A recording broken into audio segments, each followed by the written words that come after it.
So thank you for joining me today. As mentioned, we may have some people pop in a little bit later. What today we're going to cover is simple advice for growing manufacturers. And I appreciate everyone's time today. So I'm really looking forward to this. It's really hard to put a lot of information into one session, but what I thought I would do is put the most important information that I see, that I've learned in working with manufacturers for a long time, and put them in together. That being said, let's roll. I'll tell you just a little bit about myself, and then I would love to hear a little bit about you all. But my name is Kirsten Austin, and I am the president of DCSC. We started this in 1991, and we have always worked with manufacturers and distributors. We developed our own warehouse management and shipping solution that also provides real-time information on inventory control for manufacturers, as material issues to work orders, etc. We're connected to all the major carriers, so FedEx, UPS, Purolator, the list goes on and on and on. We also offer consulting services for North American manufacturers and distributors. I live in St. Louis, Missouri. I love hiking, four-wheeling, kayaking, anything out in nature. So I would love it if we would just go around the room, and if anyone's not shy, go ahead and introduce yourself. Well, I can start off. I'm Michael. I'm the Director of Support at DCSC, and yeah, I'm glad to be involved with this session. Awesome. Thank you, Michael. And this is your first one where you see me do my social media stuff. So thank you. I'm excited. I'm excited too. To see you in your element. Yeah. Nigel?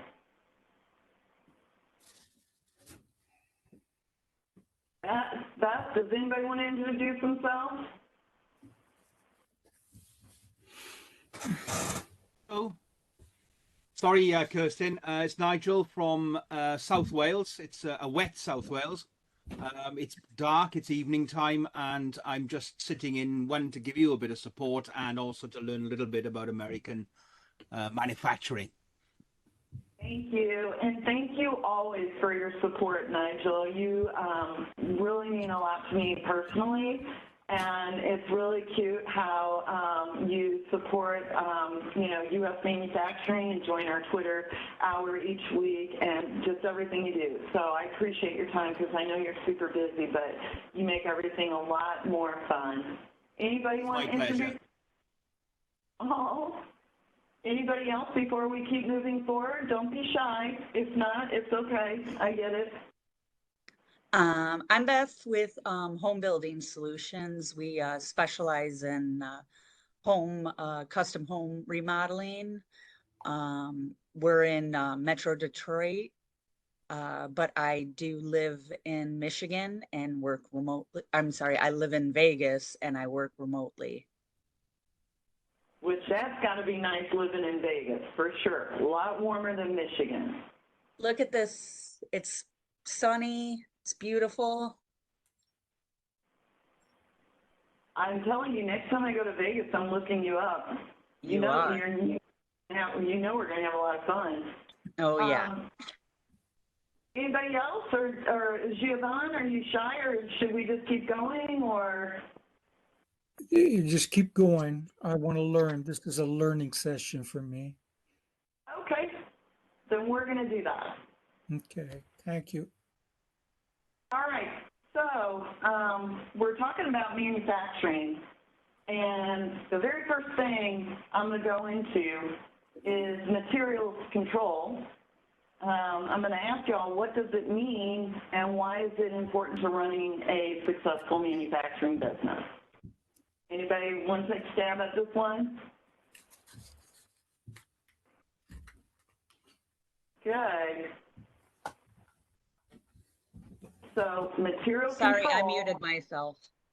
Oh, that's okay. Here, I'm not going to get the answer. Did you want to shoot for it? I would just I would just guess that that has to do with inventory. Absolutely. So materials control, it's synonymous with inventory control. But when we talk about manufacturing, it's really a management function that addresses the storage, the handling, the use of materials to minimize waste and improve inventory accuracy. This process could be beneficial for companies to reduce costs, improve organization and productivity. And materials control is very important, as we learned over the 2 years with the whole COVID situation. You know, never in my life did I think that we would have to run to the store and stock up on toilet paper, et cetera.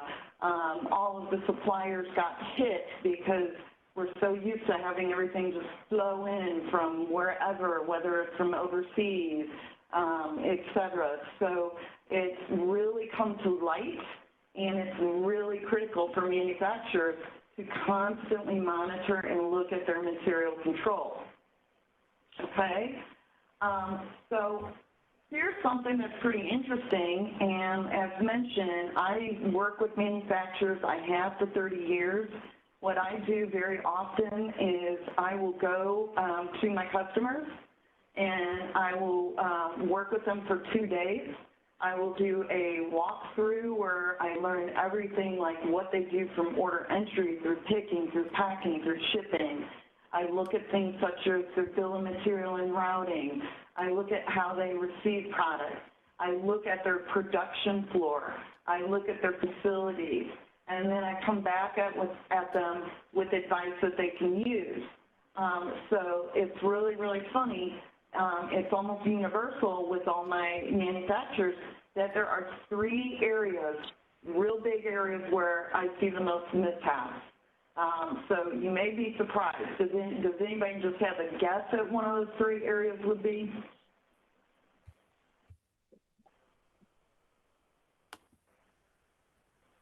All right. We're gonna get to the bottom of it. I'm sorry, I don't. Okay. So this may sound minor, but this is extremely critical. Dirty data is a deal breaker for manufacturers. It's also a deal breaker for inventory, for distribution companies, et cetera. And I will tell you why. You want to think about this really, really simply.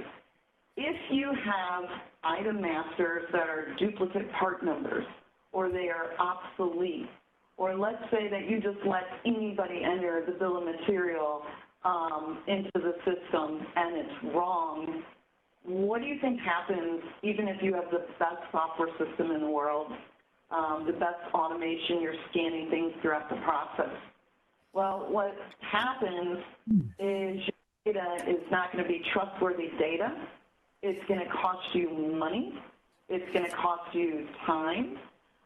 If you're running any kind of MRP, which is material requirement planning, or DRP, which is distribution requirement planning, those systems are looking for your base data.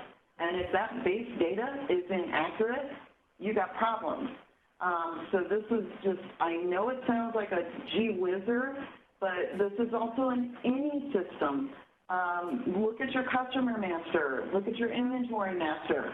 If you have one thing wrong in a ship to address, unless you have shipping software that picks that up and corrects that for you, you could lose a whole shipment. So dirty data, bad for business. Okay? So here's some things that you can do to resolve this.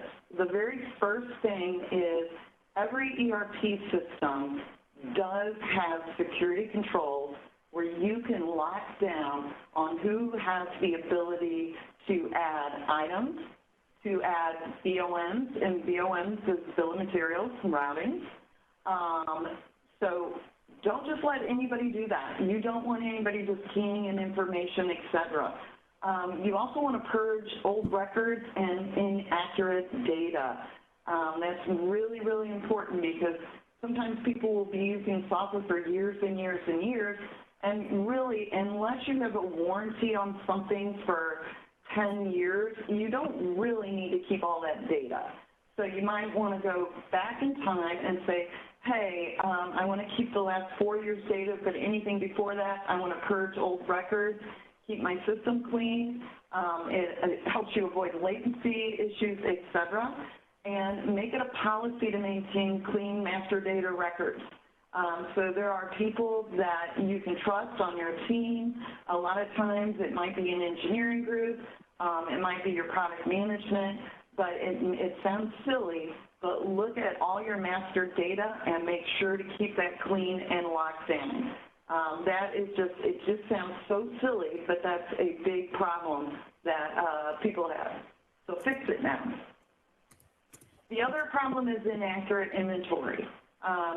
So the bottom line is I sell a warehouse management and shipping solution that provides real-time scanning throughout all the processes. So meaning you're scanning when you're receiving product, scanning when you're issuing product to a work center, or you're moving product, or you're cycle counting, or you're picking and packing and shipping it. So the solution that we sell does this all in real time. And it definitely has to be combined with good processes. So you want to make sure that you have a clean count. We're a firm believer in cycle counting. But if you don't have access to this real-time technology yet, and you're a growing manufacturer, you really, really want to start at least introducing this in certain areas. Maybe if you can't do the whole thing, just do your receiving area. Put a scanner in there, find a software that works with your ERP package, and get that done. But inaccurate inventory is a real deal killer. You can lose customers over it. You can lose production dates over it. You know, it's just silly, and you can all look at your data and maintain it better. So that's something that is very important. When we talk about barcoding technology, it's so funny when I'm in the sales process and trying to sell my software to customers. A lot of people think, you know, oh gosh, are you trying to take over human jobs or human positions? I can tell you this, absolutely not, because if you talk to any warehouse personnel or plant personnel that has to take a piece of paper, write something down, walk over to the system, enter the information later, go through a big process, or look at a work order traveler, or look at all of this paperwork, yeah, a lot of times, they are my best advocates. They're like, heck, yes, we want to get the scanners in. It saves time for everything, for cycle counting, for receiving. It keeps your inventory nice, fresh, accurate, and most importantly, if you're doing things in real time, you don't have that gap of time, you know, where, let's say, your purchaser's about to purchase new inventory, and he thinks you have a certain amount, and you actually don't have that because you haven't keyed it into the system lately, so you kind of get the point. So I highly recommend investing in barcode technology and getting rid of all those manual processes, et cetera. So go technology. We talked about it last year, that technology is really, really good for business when used properly, but sometimes I also think it's too much. So enjoy your weekend, but use technology in your business. The other thing is shipping errors. This is huge for manufacturers, and this is just absolutely it can be avoided. And we all have been there where we're waiting on a package. We order, you know, something. What did I order the other day? And my neighbor got it. And it was embarrassing. Oh, I know. It was, I don't know if I should say this on the recording, but I ordered bras. And I was looking for them every single day, and my neighbor, you know, called and said, you got a package, and, you know, thank God they didn't open it, but, you know, it kind of made me think, I put in my address correctly, why are they, you know, shipping this to my neighbor? think of this on a big scale. Think of it as a really high-end product if you're a manufacturer and you're sending out an engine and you send it out to the wrong place or you don't send it out on time. So there's a lot of reasons shipping errors occur. It can be, and Michael knows this because he works with our customers and when we implement DC Warehouse, but, you know, if you don't have a barcoding system, you know, and you're not, you know, scanning the data and making it goof-proof, you could be picking the wrong product. Your products may look exactly the same, or you could be shipping it out to the wrong customer or to the wrong shipping address. You could, you know, there's all sorts of things. When you're dealing with the big guys, a lot of my manufacturing and distribution customers realize that when you're playing with the big box stores, like the Amazons of the world and the Targets of the world and the Walmarts of the world, you have to have those shipping labels print out exactly perfect and your data exactly perfect, or you might get a big ding. So really looking at your shipping and making sure that you're checking everything before it goes out. And when I talked to a friend of mine that just started his own manufacturing business, and you know, he's not ready, you know, for, you know, all the technology that we offer yet, but I did give him some pointers, and I said just double check every shipment. Even if you have a human being that is the checker and the blesser, just compare the item. Yep, this is right. This is on the packing list. This is it. This is that. Look at the address. Everything goes. Boom, go. It will save you so much time and money. It's really funny. Well, it's not funny, but shipping errors cost manufacturers tons and tons and tons every year. It's bad. They cost you lots of future orders, chargeback, expensive return processing. Think of that, customer return. Customer calls, hey, you sent me the wrong product, you know, and so then you say, okay, we'll ship it back on our dime. Boom, you're charged again. As the manufacturer, you're paying for shipping twice, and probably 3 times because you're going to ship them out the right product, you know, at that time. Then you're going to have people check in the goods. So then they're going to have to look and see if the goods are good before they put it away. So really think about shipping errors and what you can do to reduce those. And that's pretty important. And then just also think about the fulfillment time that it takes to ship stuff out at the first place, and then shipping expenses as well. And we all know that shipping is going up and up and up because of gas and political issues in the world, et cetera. You know, so we've all learned a lot. So it pays to have the correct procedures in place. If you can't, you know, if you can't afford the technology at this point in time and you're a smaller business, make sure you have it is worth the time and worth a team member to sit there and bless any shipment before it goes out. So that's a big, big thing that can help you. People problems. Oh, boy, have we not heard about a lot of people problems, especially the last couple of years. It was the big awakening where a lot of people were like, hey, you know, I've been working from home and, you know, it's less fuel to drive to and from work, and I kind of like it here better. And, you know, distributors and manufacturers had to be deemed essential to stay open, and a lot of people quietly quit their positions. A lot of people, you know, got disheartened with their positions, and I'm here to tell you, you have to treat people right. You have to be honest with your team. It is hard. I am a company owner. It is the worst. I hate when I have to let someone go. It is the worst. I mean, I can't sleep the night before, but you know, you have to have the right people in place. One rotten apple can kind of ruin a whole bunch, and you also have to constantly attract new talent and make sure that they blend in with your team as well. And you want to ensure that people are productive, and you want to make sure that they are safe in every form of fashion. So this is a really common theme. I've visited 4 different companies in the past year and a half, and one of the huge problems that they had were bringing people to work in the warehouse, bringing people to work in their plant, attracting new talent. A lot of my companies had people that were aging out. You know, eventually I want to age out. I want to retire. You know, so we got to figure out ways, how can we pass the torch, how can we grow our business, et cetera. So let's talk about how we fix people problems. I mean, we won't be able to fix the whole world, but let's talk about a couple things that manufacturers should think about. Now, this is really important.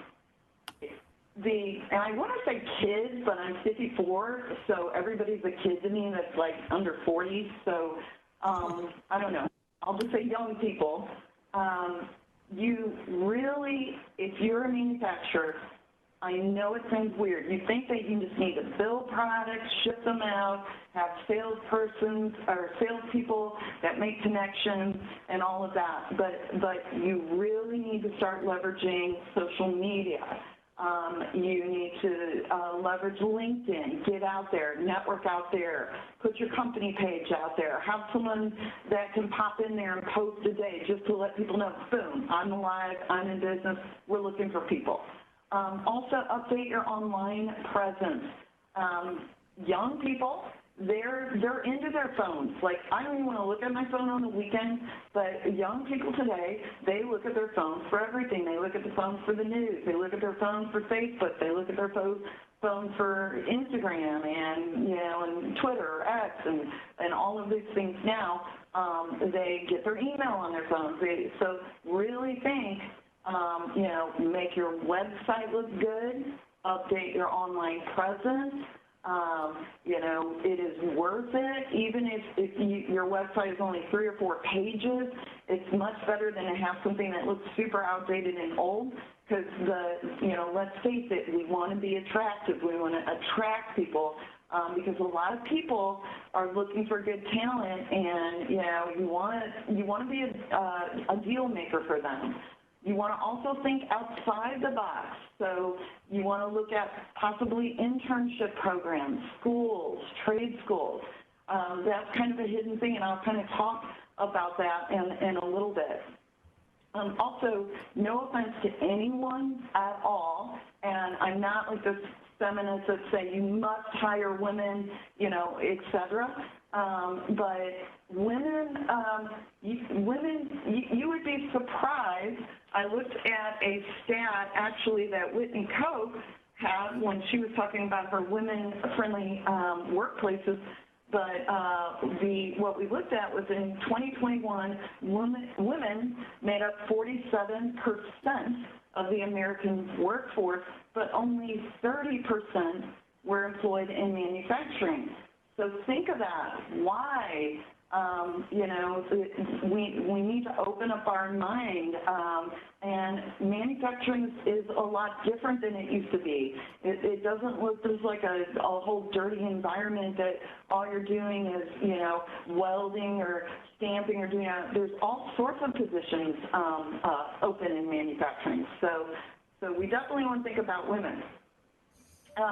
So I want to tell you kind of a true story for myself. I am always looking for new talent, and we need to grow our company, and we need to attract people to start working with us. So I will tell you an honest, true story.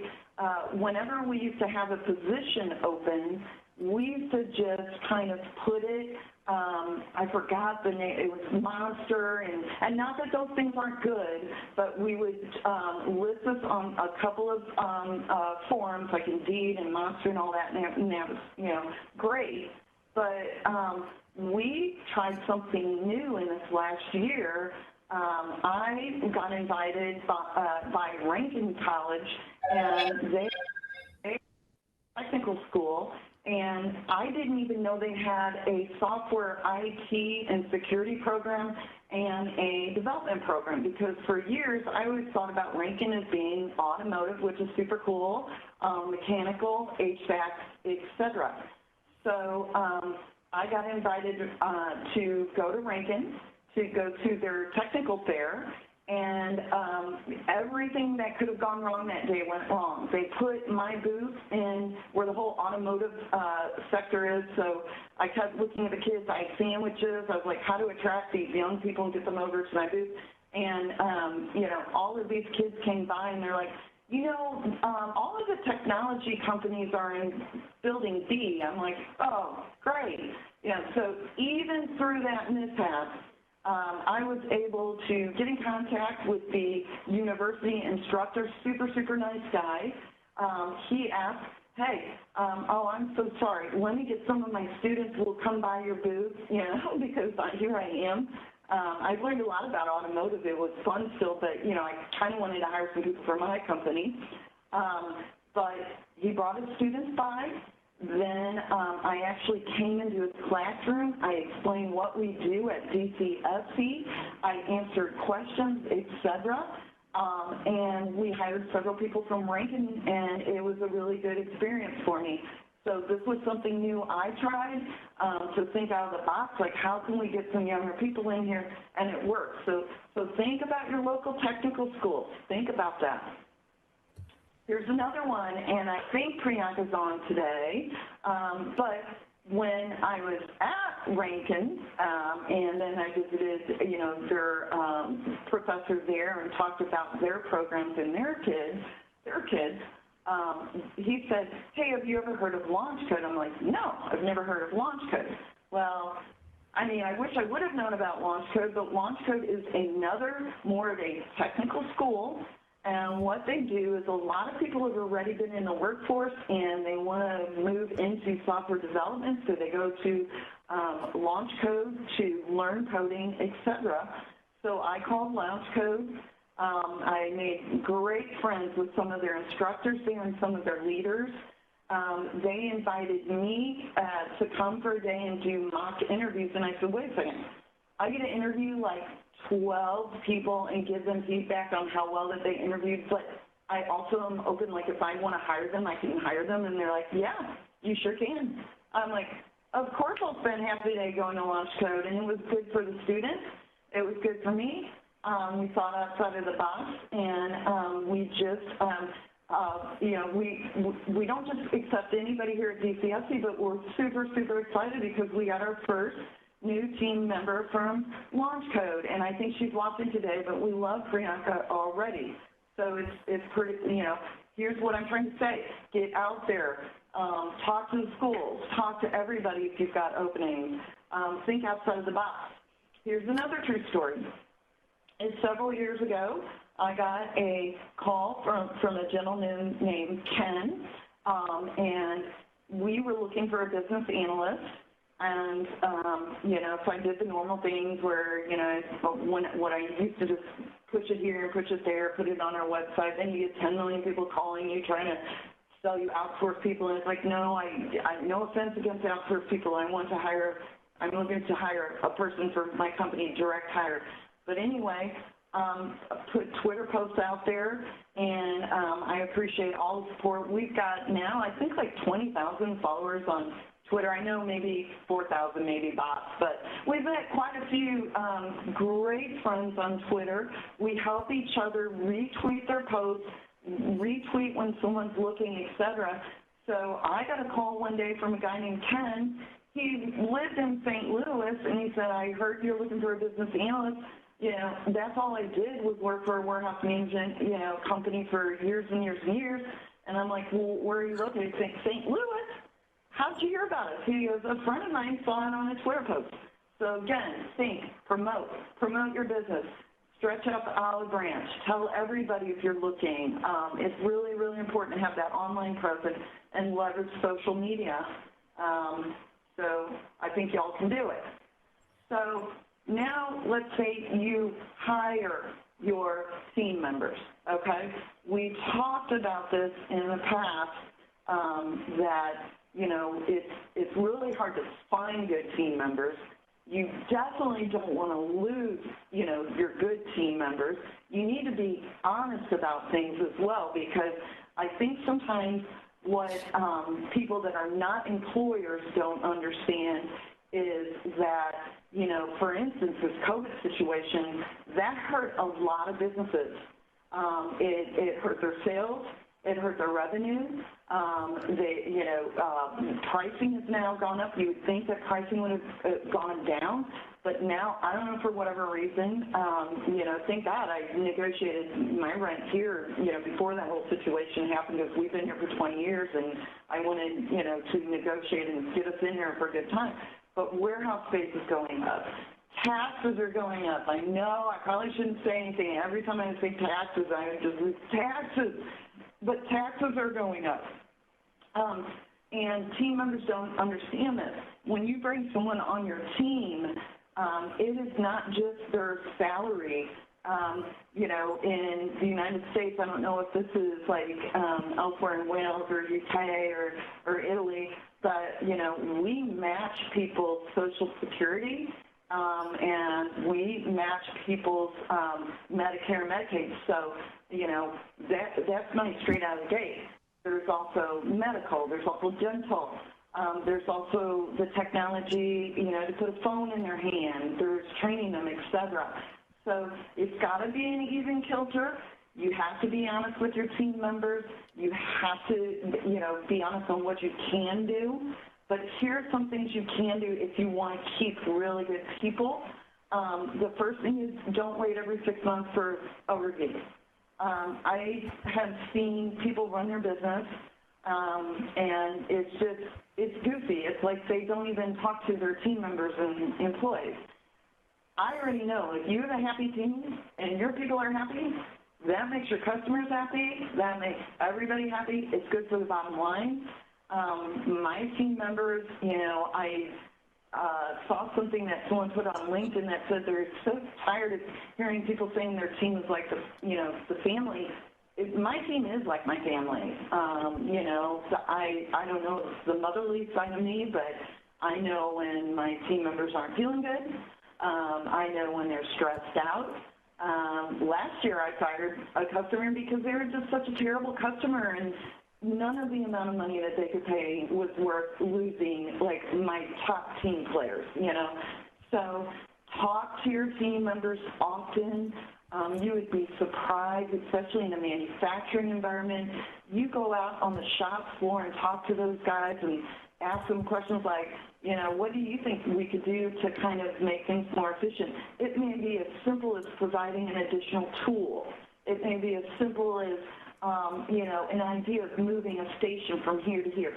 So make your team part of you as your company. Be candid and honest. You know, I don't even know how to say this, but I had a co-founder. Unfortunately, he passed away, and he rests in peace. But the one thing that I did not agree, and you know, my goal was to never ever do that. It's not that you don't have to manage people. Everybody understands that you have to manage people. You have to manage operations, but no one likes to be micromanaged. So I look at it this way. If I have to micromanage anybody for any reason, either A, I'm messed up in the head, or B, they can't manage themselves. You want people that can manage themselves, manage their time, etc. So, you know, I don't like to be micromanaged. I mean, I did my own boss for 30 years, but I don't like people micromanaging every little thing that I do. So get rid of the micromanagement. And I think especially now that we're bringing a younger workforce, it's a lot different than it was in the olden days. You know, you got to be a work-friendly environment. You know, you got to be fair. They got to be fair to you, but you have to be fair to them. The other thing is to praise people and use KPIs to measure performance. You know, and I know it sounds really goofy, but, well, here, I'll show this right now really quick. Yeah, we had construction for 2 weeks and 10 million things going on, and then I had like a customer update, and WebEx changed the whole user interface because I tested it the day before, and then that day I'm like, oh, I couldn't find my buttons, and I freaked out. We got through, but I had 41 customers on it. But I got this little card, I don't know if you all can see it, from my sales and marketing assistant. I didn't even know it was Boss's Day. But it just was a sweet little card that, said, you're a good boss and I appreciate you. I can't tell you enough. I don't know. I think men and women both like it. If someone's doing a good job, you need to point out that they're doing a really, really good job. So praise people. Also use KPIs. So, you can't just be weird and go, you're doing fantastic, every day, like, just rock on. No, you have to say, here's what I expect you to do. Here's where I expect you to grow. This is what you need to do to perform for all of us to do good. And then you need to go back and measure that. So KPIs are very, very important. And then the other thing that I really highly, highly recommend, and nobody thinks about this, especially in manufacturing, is cross-training people, okay? And let's look at it this way. It is Murphy's Law that when you're super, super busy, and let's say that you need to get a huge shipment out, and you're waiting on 2 things that are stuck at a work center, and unfortunately, Steve and Mary both were sick that day.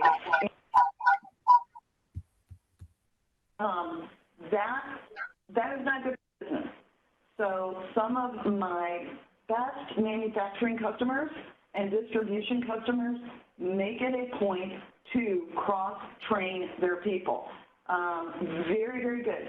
Not only is it good for you for a business because it makes you a little more flexible, adaptable, on the flip side, it makes it a happier place for humans because, look, if you do the same thing all day, like let's say you work on the stamp machine and maybe do something else, that's going to get old.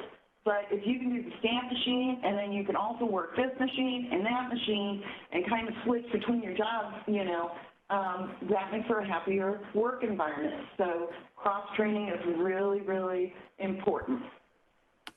Okay? I do want to talk about it, and it's not kind of like I'm just trying to talk about myself, but I am still learning myself. So something happened where the co-founder passed away, and I rebought the shares of my company. I thank God for my team. I have a beautiful team, and I'm so blessed for that. But the first thing that I did with my team is I said, hey, I'm going to run this different than it used to, run before. The first thing is I'm going to let you know what your responsibilities are. Do you feel comfortable with that? The second thing is, we need to kind of attract new team members because we don't want anybody to burn out. And so this was almost embarrassing, but we had a 3.1 Glassdoor. Now, I'm not going to lie. Sometimes, reviews, like, you don't even know, like, there's reviews on there of people that are like, I know they never even work for us. Or, to be honest, I had employees and I don't want to, point out the negative, but there's just some people that you wish you never would have hired in the first place, or they don't have the work ethic, they're tattling, goofy high school stuff, or they have an attitude, or they're negative, and you just don't want those kind of people. So I'm sure that a whole bunch of those, wrote that stuff. But, I was like, we should have a better rating. Yeah, so I thank God that naturally we went from a 3.1 to a 4.2. Now, not everybody approves of me, but an 87% CEO approval rating. Woo! And why did I do that? I did that because I care about my team members. I care about people. If they're not happy, I'm not happy. We had a lot of work to do. Even now, we're going through construction. We're going through a lot of changes, and part of it is exciting, but part of it is just a headache. My team has just been a trooper. So take care of your people. Think about it. It's a two-way street, but it's different. We'll talk about women. Again, I'm not just this like kind of, pro woman, just only hire. I mean, you hire who is right for the position and who is going to be a good team member and work well. But you would be surprised that as women, we're caring.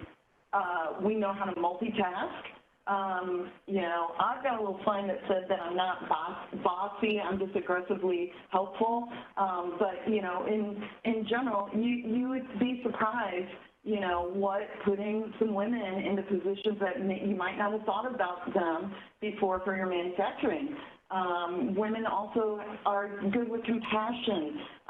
Sometimes, you need someone that's sympathetic. I'm not saying that men aren't, because I know some of the most loving, most wonderful, compassionate, empathetic men. But I'm just talking about there are a lot of good things about women, and it would be nice to see manufacturers kind of opening up the workforce for them, if that makes sense. Okay.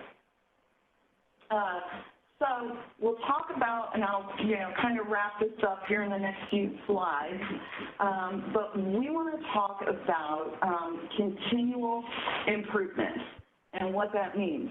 So, anybody can jump in at any time, so don't be shy. So, but basically, think of continual improvement this way. Mo, stop. If you do the Big Bang Theory with a job, let's say that you want to start introducing technology into your company, and you say, hey, John, Fred, Tina, Amber, we're going to automate, receiving and picking, packing, shipping and movement and cycle counting and all of it, and we're going to do it all at once. Probably not a good idea, okay? Because either that project is going to blow up in your face, either you're going to get a little bit of fear from everyone, So think of things more like continual improvement. Start with one area. So let's say that you want to introduce automation. Let's say we just start with receiving, see how that goes, get some wins under our belt, measure how everyone's doing, correct anything that might not have gone right initially with that project. And then once you get everything going good, then do the next thing, etc. Continual improvement is so important. Even from a personal standpoint, we can all work on doing something better in our own lives. And imagine that translated to your manufacturing company. So always do a little bit of continual improvement. Get feedback from your team. Measure productivity along the way. So you want to say, hey, we want to improve this. Well, first of all, how are we going to do it? Talk to your team members. Make sure they're all on the decision-making team if you're getting new technology. Say, hey, when do we want to do this? Do we want to do this in 90 days? Okay, work with a company like ours that has good project management that says, okay, in order to get this done in 90 days, this is what we have to do. That's really important. Also, reward your top producers. We have distribution companies that look at who picks and packs and ships the most shipments out a day, and they do really nice little things for them. And even if let's say you're not having the best year in the world, and like I said, this COVID situation has hit a lot of people really hard, a lot of companies, but just a lunch, or, like the other day, Susan, my assistant, well, usually, when she's not here, I'm like, I keep calling her phone and she's not there, and I have to forget she's not here. But it was a really nice week, and it was loud because of construction, and she's like, would it be cool if I took a couple days off? I'm like, yeah, I'll miss you, but do it. A day off, a little Target gift card, just anything.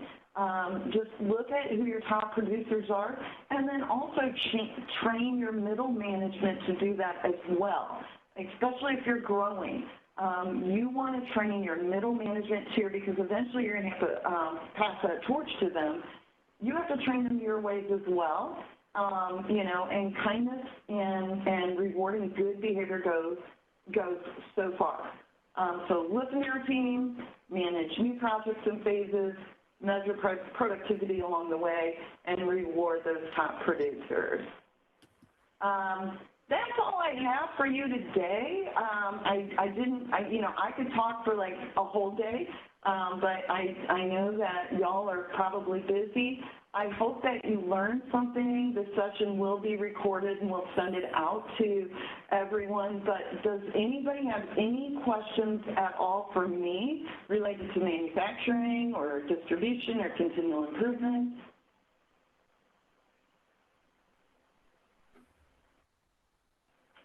All right, well, I'm going to go ahead and end the session. I hope that you all learned something and came up with a few good ideas. We will definitely be sending you an email. I love to talk to people. Beth knows that. Nigel and I had a really good conversation the other day. So even if my company cannot help you directly, I would always like to, listen if you have any questions or pass along advice, and I do a lot of networking, so sometimes I can just connect the right people. I want to thank MNI University and Katie McDermott again for inviting me, and I hope you all have a great day today. Thank you.